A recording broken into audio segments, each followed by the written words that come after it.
जय श्री राधे। श्री हरिवंश राधा वल्लभ लाल की जय। श्री हरिवंश महाप्रभु की जय। परम पूज्य गुरुदेव महाराज की सदा जय हो। बहुत बहुत स्वागत है आप सभी का श्री चैतन्य चरितावली में। आइए बड़ा ही सुंदर अध्याय श्रवण करते हैं जिसका नाम है भगवत भाव की समाप्ति।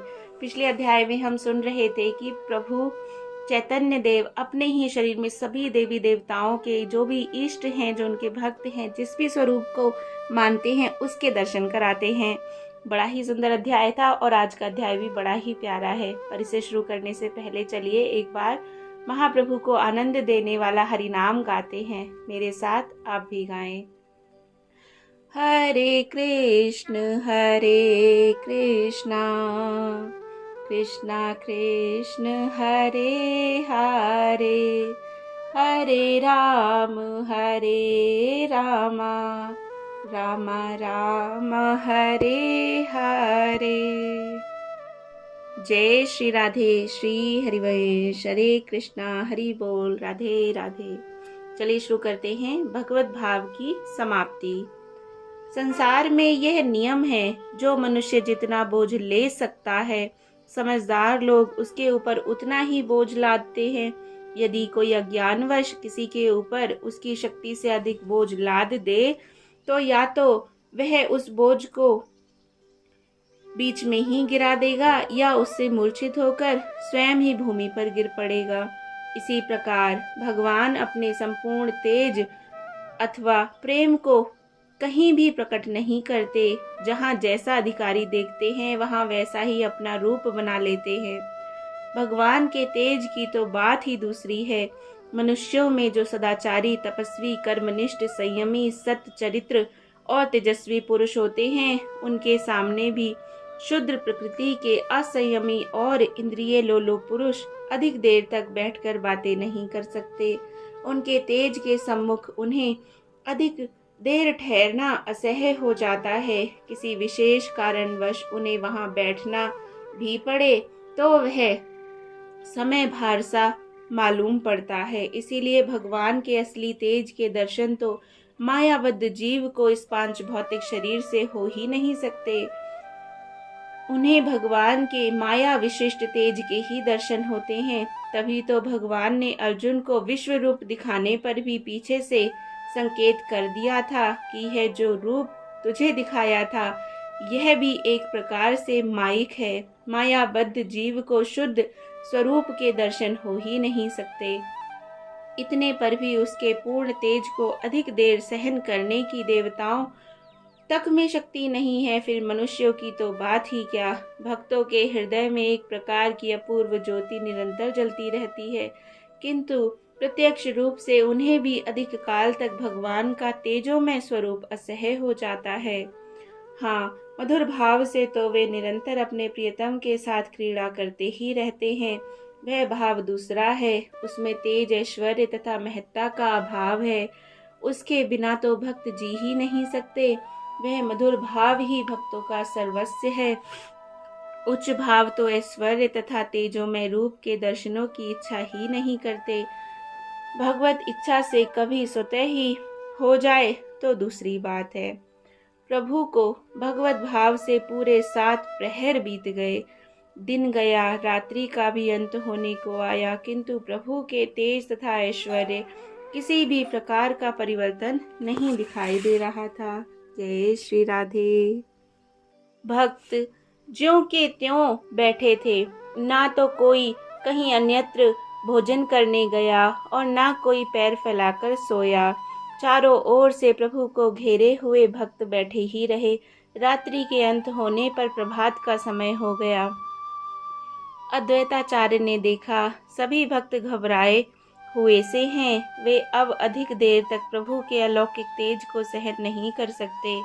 अतः उन्होंने श्रीवास पंडित के कान में कहा, हम साधारण संसारी लोग प्रभु के इस असह्य तेज को और अधिक देर तक सहन करने में असमर्थ हैं। अतः ऐसा कोई उपाय करना चाहिए जिससे प्रभु के इस भाव का शमन हो। जय श्री राधे। श्रीवास पंडित को अद्वैताचार्य की यह सम्मति बहुत ही युक्ति युक्त प्रतीत हुई।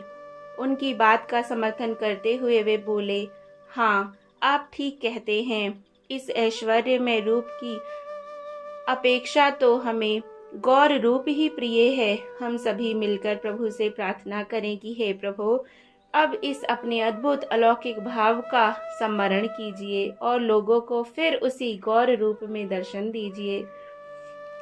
श्री वास की यह बात सभी को पसंद आई और सभी हाथ जोड़कर स्तुति करने लगे। प्रभु, अब अपने इस ऐश्वर्य को अप्रकट कर लीजिए। इस तेज से हम संसारी जीव जल रहे हैं।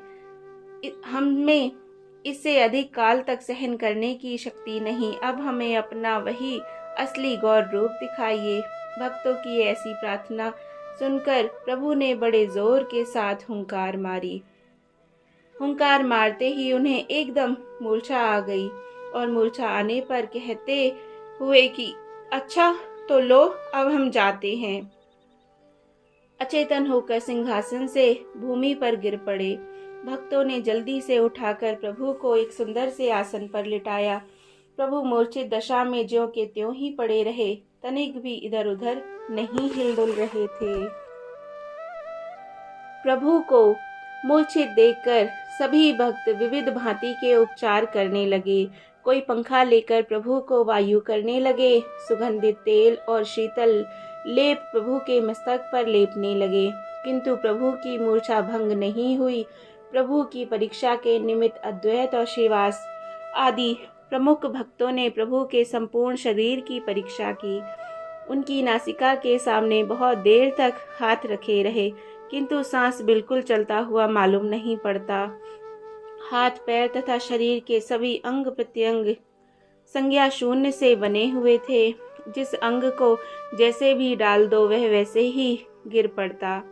किसी प्रकार की चैतन्य पने की चेष्टा किसी भी अंग से प्रतीत नहीं होती। प्रभु की ऐसी दशा देखकर सभी भक्तों को बड़ा भारी भय सा प्रतीत होने लगा। वे बार बार प्रभु के इस वाक्य का स्मरण करने लगे, अच्छा तो लो, अब हम जाते हैं।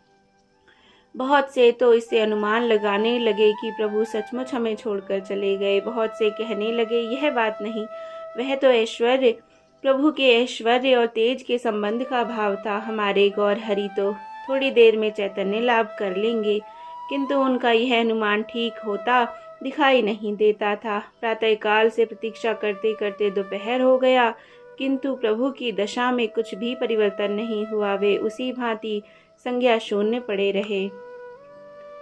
ज्येष्ठ का महीना था। भक्तों को बैठे बैठे 30 घंटे हो गए। प्रभु की दशा देखकर सभी व्याकुल हो रहे थे। सभी उसी भाव से प्रभु को घेरे बैठे थे। ना कोई शौच स्नान को गया, ना किसी को भूख प्यास की सुधि रही। सभी प्रभु के भाव में अधीर हुए चुपचाप बैठे रहे।